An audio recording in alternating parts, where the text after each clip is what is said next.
When you think of our oceans, you might go back to your last favorite beach vacation of the salt in the air and the waves hitting the beach and the sand between your toes. You wouldn't be the only one. Revenue from coastal tourism exceeds over $160 billion a year. But it's not just our coastlines that are involved with our oceans. It covers 72% of our planet, our very blue planet. This is our World Bank. It provides essential human services to us, from half the oxygen we breathe to climate regulation. Over 1 billion people survive on primary protein from fish around the world. And there's a $90 billion fishing industry that the ocean obviously supplies, and over 200 million jobs for gentlemen like this. There's also, of course, the intrinsic value of our oceans that we can't even quantify beyond the ecosystem services, where we just have, obviously, a very close affiliation to this giant body that provides us a lot of beauty and spirituality, or whatever you want to call it. But unfortunately, these services are in severe crisis. This is actually a scene you can see from space, shrimp trawlers. And our environment's being destroyed. This is like clear cutting a forest. Decades of marine life just being raked up. And there are also other issues that lead to, ultimately, for example, jellyfish and algal blooms along our coastlines. This isn't just dangerous for humans, but it's also suffocating marine life that should be thriving and keeping these ecosystems very much more in balance. There's also climate change. 20% of our coral reefs are dead.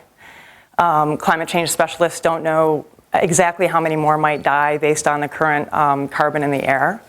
But obviously, island nations like Kiribati and Micronesia are worried about their own human populations and where they might live in the next couple of decades as sea level rise.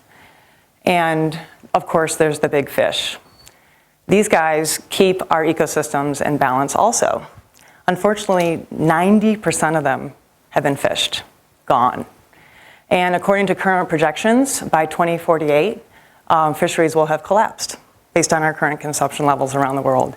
These are astounding statistics. Trash, another big issue, swirling like a giant toilet flush in our Pacific called the Pacific Garbage Patch. These plastics break down so that we can't even have beach cleanups or do the things that we all kind of feel good about when it comes to our pollution. So what happens? Many marine life, dolphins, seals, birds like this albatross, mistake our waste for their food, and they starve. They can't live on cigarette lighters and bottle caps. And this ocean albatross is kind of our canary in the coal mine. So this guy died, and this was what was left in his stomach, thinking that he was feeding his babies good stuff. But between the pressures of pollution and climate change and overexploitation, there is hope. We can restore our life support system.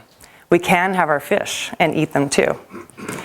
One of the things our YGL task force on oceans is proposing is 20% of marine protected areas by 2020. It's very ambitious because currently on land, 12% of our land is protected. In the oceans, less than 1%.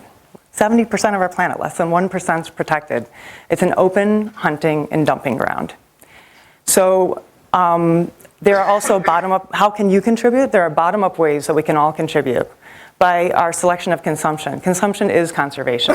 We can eat lower on the food chain. Do you really have to have tuna sushi rolls every week or two? How about more veggie rolls, more cheese fondue, more chocolate based on the wonderful Swiss model? From a top-down approach, the marine protected areas that we're proposing are achievable. There are wonderful things going on between NGOs already that will allow this to happen. But we need your help also from the top down with new funding models, the first. The second would be communications, and the third would be governance. On the funding models, conservation for decades has been a philanthropic sink, and we're looking for interesting ways for social and economic benefits from investments in marine protected areas that lead to sustainable environment and economies. We also would love to activate your audiences with all this wonderful new technology for better communications and unified messaging. And the third of governance, there's a lot of big political wins to be had between local, regional, and national leaders. So please join us, dive in, and be part of a positive sea change. So next time when you're at the beach and you take a whiff of that salty air, you can feel great about contributing to this generation and those ahead. Thank you.